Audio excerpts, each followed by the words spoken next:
தள்ளுபடி அத்தனை பேரும் அல்லும்படி 6 முதல் 60% வரை ஆடி தள்ளுபடியுடன் சூப்பர் சரவணா ஸ்டோர்ஸ், சென்னை, மதுரை, கோவை. பாரதிய ஜனதா கட்சி எதிர்க்கக்கூடிய எல்லாருமே தோக்குறாங்களே. மம்தா பானர்ஜி தோக்குறாங்க, ஸ்டாலின் தோக்குறாங்க, கெஜ்ரிவாலுக்கு ஒரு பெரிய பின்னடைவுகள்லாம் வருது. அப்போ இவிஎம் மிஷின்களோட நம்பகத்தன்மை அதுல ஒரு சந்தேகம். ஓட்டு கரெக்டா தப்பா, இல்ல வெளியூர்ல இருந்து யாருன்னா வந்து தப்பா ஓட்டு போட்டாங்களா, அந்த மாதிரி நிறைய கேள்விகள்லாம் எழுப்பப்படுது. ஏன்னா விஜய் சாருக்கு வந்து நிறைய பேர் வெளியூர்ல இருந்துலாம் வந்து ஓட்டு போட்டு போனாங்க, வெளிநாட்டுல இருந்துலாம் வந்திருக்காங்க. அதாவது நியாயத்தை பேசுறேன், நல்லதை பேசுறேன்ற பேரு, ஆனா பாத்தீங்கன்னா இருக்கிறது வேற ஒரு ஊர்ல, இங்க வந்து தப்பா இல்லீகலா கள்ளத்தனமா ஓட்டு போட்டு போயிருக்காங்க. விஎஸ் பாபுக்கு லைட்டா நேத்து நைட்டே கொஞ்சம் தூக்கம் போயிருக்கும். ஸ்டாலின் ஐயா தோத்துட்டாங்க. ஆனா விஎஸ் பாபு எதிர்பார்க்காத விதமா வெற்றி பெற்று விட்டாரு. ஐயோ எதனா ஒரு மிஷன்ல எதனா ஏடாகூடமா காட்டுச்சு, இல்ல எதனா பிரச்சனை வந்ததுன்னா ஆனா அவருக்குமே ஒரு பதட்டம் இருக்கும். டேட்டா தப்பா வந்ததுன்னா இது ஹரியானா மாதிரி, மகாராஷ்டிரா மாதிரி ஒரு சர்ச்சையாகும். இது வந்து கண்டிப்பா கேள்விக்கிறோம். இவிஎம்மோட நம்பகத்தன்மை என்பது குறையும். பாரதிய ஜனதா கட்சியின் மீது சந்தேகங்கள் அதிகப்படும். பாரதிய ஜனதா கட்சி தான் இந்த எலெக்ஷன் கமிஷன் ஆஃப் இந்தியாவுக்கு வந்து நிறைய நேரத்தை தாங்கி பிடிக்கிறது. தேர்தல் ஆணையத்துக்கு எதனா ஒரு இழுக்கு, ஒரு அவப்பேர் வந்து விட்டது என்றால் பாரதிய ஜனதா கட்சி அதை விட்டுறது இல்லை. அப்ப எங்க கூட்டணி கட்சிக்காரர் நீங்க இப்படி தப்பா பேசுங்கன்ற மாதிரி தான் இருக்கு.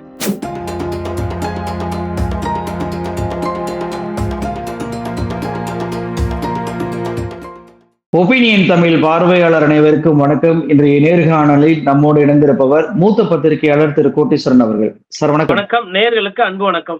சார், 2026 சட்டமன்ற தேர்தலுடைய அந்த முடிவுல எல்லோருக்குமே ஒரு அதிர்ச்சி கொடுத்த ஒரு தொகுதி அப்படின்னா அது கொளத்தூர். சிஎம் ஸ்டாலின் அவர்களே அதுல தோல்வியடைந்தார் அப்படின்ற செய்தி வந்து ரிசல்ட்டாக வந்தது. இந்த நிலையில ரிசல்ட் வந்த அந்த 3 நாட்களிலேயே இவிஎம்ஐ செக் பண்ணணும் அப்படின்னு சொல்லிட்டு ஸ்டாலின் அவர்கள் கொடுத்த அந்த மனுவை தேர்தல் ஆணையம் ஏற்றுக்கொண்டு இன்றைக்கு கொளத்தூர்ல 14 வாக்குச்சாவடி பயன்படுத்தப்பட்ட இவிஎம்களை ரீசெக் பண்ணிக்கிட்டு இருக்கிறாங்க இன்ஜினியர்களை வைத்து. எப்படி பாக்குறீங்க இந்த இவிஎம் ரீசெக்கிங்? முதல்ல வந்து மொத்தம் 3 பார்வைகள். கொளத்தூர்ல அன்றைய முதல்வர் ஸ்டாலின் தோத்தது வந்துட்டு ஒரு பெரிய ஷாக்கு தான். நீங்க சொன்ன மாதிரி ஒரு நிறைய பேருக்கு ஒரு அதிர்ச்சி. ஏன்னா முதலமைச்சரே தோத்துட்டாரா? அப்போ ஒருத்தர் தொகுதியில தோக்குறாங்கன்னா அந்த தொகுதியில வந்துட்டு சரியா வேலைகள் செஞ்சிருக்க கூடாது, இல்ல தொகுதிகளில் வந்து எதனா பராமரிப்பு பணிகள் பிரச்சனை இருக்கலாம். பட் ஆனால் கொளத்தூர் தொகுதி போய் பார்த்தீங்கன்னா 5-3 அடுக்கா எல்லாமே செஞ்சிருக்கும். ஒன்றும் பெரிய குறைகள்லாம் அது மாதிரிலாம் இல்லை. அப்போ அங்கே என்ன பிரச்சனைனா, இந்த உள்ளாட்சி அமைப்புகளில் இருந்தவங்க, இந்த லோக்கல் கட்சிக்காரங்க, அப்புறம் அதனுடைய பொறுப்பாளராக இருந்த அமைச்சர்கள், அவங்க மீது இந்த அந்த அதிருப்தியும் சேர்ந்து வந்து அறுவடை ஆயிருக்கு விஜய்க்கு ஆதரவாக அப்படின்ற மாதிரி ஒரு சர்ச்சை, ஒரு பேசுபொருள். ஸோ அது ஒரு பார்வை. இரண்டாவது வந்து எல்லா முதலமைச்சர் வேட்பாளர், அதாவது பாரதிய ஜனதா கட்சி எதிர்க்கக்கூடிய எல்லாருமே தோக்குறாங்களே. மம்தா பானர்ஜி தோக்குறாங்க, ஸ்டாலின் தோக்குறாங்க, கெஜ்ரிவாலுக்கு ஒரு பெரிய பின்னடைவுகள்லாம் வருது. அப்போ இவிஎம் மிஷின்களோட நம்பகத்தன்மை அதுல ஒரு சந்தேகம் அப்படின்றது அரசியல் கட்சிகளுக்கும் பொது பார்வையிலும் அது ரெண்டாவது. மூணாவது வந்து சுப்ரீம் கோர்ட்ல நிறைய வழக்குகள் இருக்கு. இந்த எலக்ட்ரானிக் ஓட்டிங் மிஷின் மீது எங்களுக்கு நம்பிக்கை இல்லை. உதாரணத்துக்கு நாம் தமிழர் கட்சி எல்லாம் வந்து எங்களுக்கு வந்து வாக்கு சீட்டு முறைக்கு நீங்க மாறிடுங்க. அது அமெரிக்கா போன்ற மேலை நாடுகள்லயோ இல்லை நிறைய வல்லரசுகள்லையுமே வாக்கு சீட்டு தான் இருக்கு. எண்ணி சொல்றது தானே, அதை விட வேற என்ன வேலை இருக்கு? எதுக்கு எந்திரத்தை நம்பணும்? எந்திரன்றது யார் வேணா எப்ப வேணா அதை தவறு பண்ணலாம் அப்படின்றது வாதம். அதற்கு வந்து உச்சநீதிமன்ற வழக்குகள், உயர் நீதிமன்றம் எல்லாம் போயிருக்காங்க. அதுல ஒரு சில நேரத்துல உச்சநீதிமன்றம் என்னன்னா, தேர்தல் ஆணையத்துக்கிட்ட நம்பிக்கை ஏற்படுத்துற மாதிரி நீங்க நடந்துக்கங்க. நீங்க பயன்படுத்துற மிஷின், எலக்ட்ரானிக் ஓட்டிங் மிஷின், அந்த மின்னணு இயந்திரம் ஆகட்டும், கண்ட்ரோல் யூனிட், பேலட் யூனிட், இது எல்லாமே வந்து நம்பகத்தன்மையா இருக்கணும். அதை தேர்தல் ஆணையம் உறுதி செய்யணும்னு சொல்லியிருந்தது. அதனோட நீட்சியாக வந்து பாத்தீங்கன்னா நிறைய ஒரு சில டெவலப்மெண்ட் வந்திருக்கு. அதாவது விவிபேட், நம்ம ஓட்டு போட்டோன்னா அந்த ஓட்டுல வந்து இவருக்கு இன்னாருக்கு போட்டுன்னு ஒரு துண்டு ஸ்லிப் வரும். அது அப்படி வந்ததுதான். அதுக்கப்புறம் இப்ப என்ன ஒரு ஆப்ஷன் கொடுத்துருக்காங்கன்னா, இப்ப நீங்க ஒரு வேட்பாளர் அப்படின்னா நீங்க வந்து ஒரு குறைந்த காலத்துக்குள்ள, அதாவது 1 வார காலக்குள்ள என்னோட எலக்ட்ரானிக் ஓட்டிங் மிஷின் என்னோட பூத்துல இருந்தது மீது எனக்கு சந்தேகம் இருக்கு. மக்கள் எனக்கு போட்டது எனக்கு தான் வந்ததா, இல்ல வேற யாருக்குன்னா போட்டது எனக்கு வந்ததா, இல்ல எப்படி வேணா இருக்கட்டும், சந்தேகம் எந்த கட்சிக்கு வேணா இருக்கட்டும், அவங்க வந்து தேர்தல் ஆணையத்துக்கிட்ட ஒரு கடிதம் கொடுத்து ஒரு அப்பீல் பண்ணாங்கன்னா அதுக்கு பணம் கட்டணும். அது வந்து கிட்டத்தட்ட ஒரு 40,000 ரூபாயில இருந்து 47,000 ரூபாய் கிட்ட வரும். 50,000 வரலாம் வரும் வச்சுக்கோங்க. அந்த பணத்தை கட்டினீங்கன்னா ஒரு பூத்தை வந்து நீங்க செக் பண்ணலாம். ஒரு பூத்தை நீங்க செக் பண்ணும்போது 2 விஷயம். ஒன்று, ஓட்டு என்ன விழுந்தது ஏது விழுந்தது திருப்பி அதை வெரிஃபை பண்ணிக்கலாம். 2வது, நீங்களே அங்கே போய் உட்காந்து அதெல்லாம் அழிச்சிட்டு ஃபர்ஸ்ட்ல இருந்து ஒரு கட்சிக்கு ஓட்டு போட்டு பார்த்துக்கலாம். இல்ல ஒரு சுயேட்சைக்கு ஒரு 100 ஓட்டு போட்டு பார்க்குறீங்க. கரெக்ட்டா விழுதா?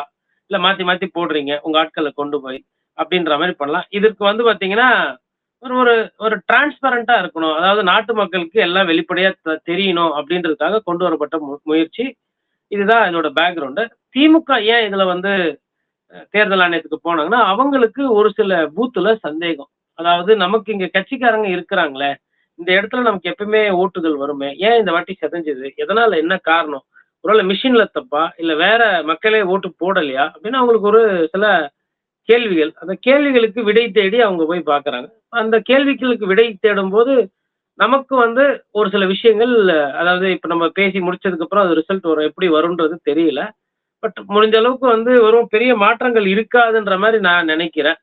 ஏன்னா, எலக்ட்ரானிக் வோட்டிங் மிஷினுடைய நம்பகத்தன்மை ஒரு கேள்விக்குறியா இருந்தாலும், கொளத்தூர பொறுத்தவரையிலும் இது எப்படி போகுதுன்றத பார்க்கணும். ஆனா, இது வந்து ஒரு கட்சிக்காரர்களுக்கு வந்து ஒரு ஒரு பயிற்சி.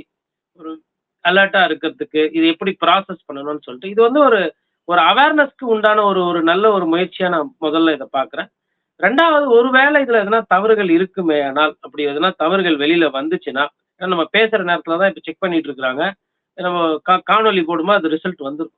இப்போ அது அது தெரியாது. இருந்தால் ஒருவேளை அதுல எதனா தவறுகள் இருக்குமேயானால், இது இந்திய அளவுல மிகப்பெரிய சர்ச்சையை வந்து ஏற்படுத்தும். ஏன்னா, திராவிட முன்னேற்றக் கழகம் பாரதிய ஜனதா கட்சியோட எதிர் நிலைப்பாடுல இருக்கு.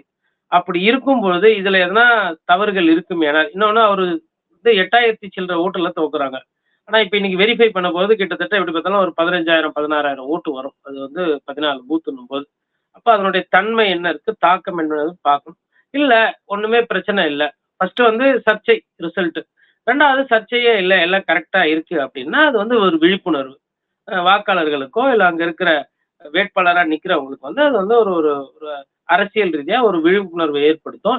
அதிகாரிகளுக்கும் இது ஒரு பயத்த ஏற்படுத்தும். அதாவது இப்ப அதிகாரிகள் ஏஜென்ட்டோட சேர்ந்து மாத்தி கீத்தி போடுறாங்க, இல்ல ஏதோ தப்பு பண்றாங்க, இல்ல மிஷின் எதனா டேம்பரிங் பண்றாங்க அப்படின்னா, நாள பின்ன வந்து இந்த மாரி யாருனா வெரிஃபிகேஷன் போனா, நம்ம அம்பலப்பட்டு போயிருவோம், மாட்டிக்கிருவோம் அப்படின்ற அந்த ஒரு பயம் கூட வர்றதுக்கு வாய்ப்பு இருக்கு. அதனால வெளிப்படைத்தன்மைக்காக நடக்கக்கூடிய எந்த ஒரு சம்பவமா இருந்தாலும், அத வந்து பத்திரிகையாளரா நம்ம வரவேற்கணும்ன்றது என்னோட முதற்கட்ட பார்வை.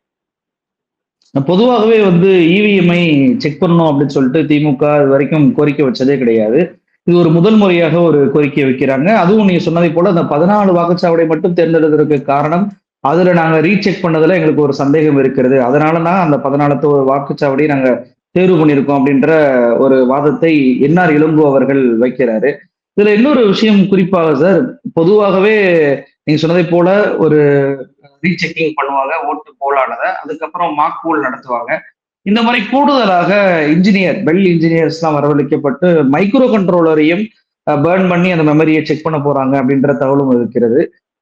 ஏற்கனவே மகாராஷ்டிராவில் இது போன்ற கோரிக்கைகள் வைக்கப்பட்டு நிராகரிக்கப்பட்டுச்சு. இந்த முறை அது அந்த முறை செய்யப்படுது என்பது ஒரு கூடுதல் கவனத்தை பெறுகிறது அப்படின்னு சொல்லி பார்க்கலாமா? அந்த இவிஎம் மீதான ஒரு சந்தேகம் இருக்கிறதா இல்லையான்ற ஒரு தெளிவை மக்கள் மன்றத்திற்கு இந்த குளத்தூர் ஏற்படுத்தும் அப்படின்னு சொல்லி பார்க்கலாமா?